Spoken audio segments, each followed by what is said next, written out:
Good morning student. आज से मैं जा रहा हूँ important article energy storage in a capacitor कि कैसे हम एक कैपेसिटर के अंदर एनर्जी को स्टोर करते हैं। इसके लिए हमने क्या सेटअप लिया है कि हमने ये दो प्लेट लिए हैं पैरेलल और इसको हमने बैटरी से कनेक्ट किया है और उस बैटरी का जो पोटेंशियल है वो हमने सपोज करते हैं ये कितना है, कैपिटल वी है। अब क्या करना है हमने, इसके अंदर क्या कंसेप्ट लगता है कि जैसे आपको पता है कि इन प्लेटों पे कोई चार्ज नहीं है, क्या नहीं है, इन प्लेटों पे कोई चार्ज नहीं है। अब क्या करते हैं, पहले हम ये बैटरी से हम क्या चार्ज लेके आते हैं, डी का चार्ज लेके आते हैं। क्या लेके आते हैं, सपोज हमने डी का चार्ज लेके आते हैं, यहाँ पर डी का चार्ज लेके आए, ठीक है, क्योंकि आपको पता है ये प्लेट क्या है, चार्ज नहीं है तो यहाँ पर कोई इलेक्ट्रिक फील्ड नहीं होगा, ठीक है।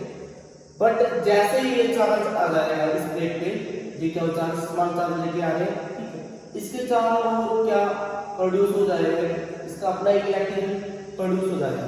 जैसे ही नेक्स्ट डी का चार्ज इसके पास आएगा तो ये इलेक्ट्रिक फील्ड इस पॉजिटिव चार्ज को इस फील्ड में घुसने नहीं देगा, ठीक है, मतलब इसके फील्ड के अंदर आने नहीं देगा। तो बैटरी को क्या करना पड़ेगा, वर्क करना पड़ेगा और वही वर्क इस प्लेट पर किस फॉर्म में स्टोर हो जाएगा, इलेक्ट्रिकल पोटेंशियल एनर्जी की फॉर्म में स्टोर हो जाएगा। क्योंकि हमें पता है एनर्जी का वो क्या है, जब हम वर्क करते हैं एनर्जी का डेफिनेशन क्या है, capacity of do work. In battery ने किसके अगेंस्ट वर्क किया, इस डी का चार्ज के अगेंस्ट वर्क किया ताकि ये डी का चार्ज इस प्लेट पर स्टोर हो जाए। क्योंकि पहली बार डी का चार्ज लेके आ रहे थे, कोई इलेक्ट्रिक नहीं था तो ये आसानी से यहाँ आ गया, लेकिन जैसे सेकंड डी का चार्ज इस प्लेट पे आएगा तो बैटरी को वर्क करना पड़ेगा, ठीक है। वही वर्क प्लेट के अंदर किस एनर्जी की फॉर्म में स्टोर हो जाएगा, इलेक्ट्रिकल पोटेंशियल एनर्जी की फॉर्म में स्टोर हो जाएगा। ये बात आपको समझ में आ गई है, ठीक है। अब आगे देखिए, अब जैसे हम पहले डी का चार्ज लेके आते हैं, ठीक है, पहले डी का चार्ज, उसके लिए पहले पॉजिटिव चार्ज आएगा, ठीक है, और सेकंड डी का लेके आएंगे, उसके लिए सेकंड पॉजिटिव चार्ज आएगा। तो इस प्लेट पे आप कह सकते हो कि कितना चार्ज है, इस सेकंड डी का लेके आएंगे तो उसके लिए हम पॉजिटिव चार्ज लिख सकते हैं। तो इस प्लेट पे आप कह सकते हो कि पॉजिटिव चार्ज है, ठीक है, कैपेसिटेंस कितनी है इसकी, सी सपोज की जा रही है, ठीक है। और आपको पता है कि इसके अंदर ये भी एक प्लेट है, इसके अंदर भी जब इस पे पॉजिटिव चार्ज आएंगे तो इस प्लेट के जो पर इलेक्ट्रॉन है इस पॉजिटिव चार्ज की तरफ अट्रैक्ट होंगे तो इस प्लेट पे इस साइड क्या आ जाएंगे, नेगेटिव चार्ज आ जाएगा, ठीक है। और जो पॉजिटिव चार्ज आएंगे वो इस प्लेट की इस साइड आएंगे, या बोल सकते हो यहाँ से डी का चले और डी का यहाँ पॉजिटिव चार्ज किसके द्वारा अट्रैक्ट कर लिए गए, इस टर्मिनल के द्वारा। ये बैटरी के दो टर्मिनल है ना, एक पॉजिटिव टर्मिनल है और एक नेगेटिव टर्मिनल है, तो ये क्या चार्ज किसके द्वारा अट्रैक्ट कर लिए गए, इस बैटरी के टर्मिनल के द्वारा, ठीक है। ये बैटरी का V क्या है, पोटेंशियल है, कैपिटल माना है, और इन दो प्लेटों के बीच में हम पोटेंशियल क्या मानते हैं, स्मॉल v मान लेते हैं, ठीक है, क्योंकि इसकी वैल्यू कम है, इसकी वैल्यू ज्यादा है। सपोज करो इसको हम 10 वोल्ट पे सोचेंगे तो इसको कितने पे सोच लिया, 8, ठीक है। अब हमने एक रिलेशन पढ़ा था, क्या रिलेशन पढ़ा था कि पोटेंशियल में, वर्क में और चार्ज में, हमने ये इक्वेशन पढ़ी हुई है।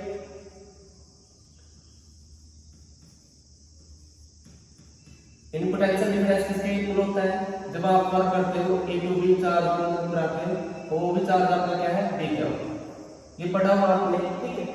अब इन दोनों प्लेटों के बीच में पोटेंशियल क्या है, स्मॉल v है, ठीक है, स्मॉल v है। आप वर्क कितना कर रहे हो, क्योंकि आप वर्क क्या कर रहे हो बेटा, इस डी का चार्ज को इस पे जमा कर रहे हो, ठीक है, तो वर्क भी स्मॉल कर रहे हो तो आप क्या लिखोगे, स्मॉल वर्क को dw से डिनोट करेंगे और चार्ज किस चार्ज को लेके आ रहे हो, डी क्या होगा, तो यहां से वर्क निकालेंगे तो dw क्या होगा, किसके इक्वल हो जाएगा, v मल्टीप्लाई डी क्या होगा, ठीक है। अब हमने कल प्लेट कैपेसिटर में पढ़ा था जो V होती है किसके इक्वल होती है, वो क्या हो भाई, सी के इक्वल होती है, इसकी वैल्यू इसमें रखेंगे। अब हमने वर्क करना है, वर्क कितना करें, समान वर्क करें, लेकिन हमने इसको दोनों तरफ से इंटीग्रेशन करना पड़ेगा, साथ में लिमिट यूज करनी पड़ेगी। लिमिट कितनी यूज करें, क्योंकि आपको इस प्लेट पे कितना चार्ज स्टोर करना है, आपने चार्ज करना है 0 से सपोज करो क्या चार्ज इस पे इंस्टॉल करना है, ठीक है। तो दोनों तरफ इंटीग्रेशन कर देंगे हम, क्योंकि वर्क निकालने के लिए, और लिमिट क्या लगा देंगे, 0 से हम क्या लगा देंगे। यहाँ तक बात आ रही है समझ में। अब यहाँ से ये इंटीग्रेशन से डेरिवेटिव कट जाता है, तो यहाँ से डब्ल्यू मिल गया हमें। v की वैल्यू यहाँ रखते हैं, v की वैल्यू क्या है, क्या हो बाय सी, लिमिट 0 से क्या हो, ठीक है, और मल्टीप्लाई भी क्या हो। अब जो कांस्टेंट है उसको बाहर निकाल लेते हैं। कांस्टेंट क्या आपकी, कांस्टेंट है आपका 1/c, ठीक है। और मैं यहाँ इंटीग्रेशन कर देता हूँ।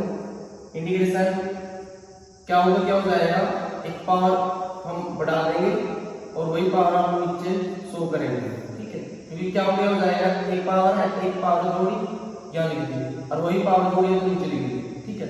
लिमिट क्या आपकी 0 से क्या होगा, W किसके इक्वल आएगा, 2 को मैं बाहर निकाल लेता हूँ 2c। अब मुझे क्या करना है, पहले मैं क्या पुट करूंगा, तो क्या हो जाएगा, क्या होगा स्केयर, फिर 0 पुट करूंगा, तो आपको पता ही है 0 की वैल्यू 0 होती है, ठीक है। तो हमारे पास W किसके इक्वल आ गया 1/2c और मल्टीप्लाई क्या होगा स्केयर, ठीक है। अब आपको पता चल गया इस प्लेट पे टोटल चार्ज कितने इंस्टॉल हो चुके हैं, कितने चार्ज हो चुका है प्लेट, ये प्लेट कितने आ गए टोटल चार्ज, जो क्या चार्ज आ गए, ठीक है। और इसका कैपेसिटेंस कितना है, C है, और पोटेंशियल इसका अब ये नहीं ना, अब ये हो गया, क्योंकि पोटेंशियल अब क्या हो गया, इसका कैपिटल V हो गया, ठीक है। तो हम क्या होगी स्थान पर क्या रख सकते हैं, C रख सकते हैं, तो क्या आएगा यहाँ से 1/2c मल्टीप्लाई क्या होगी, वैल्यू क्या होगी, C का स्क्वायर और V का स्क्वायर, ठीक है। एक C से एक C कट चुकी है, तो वर्क किसके इक्वल आ गया,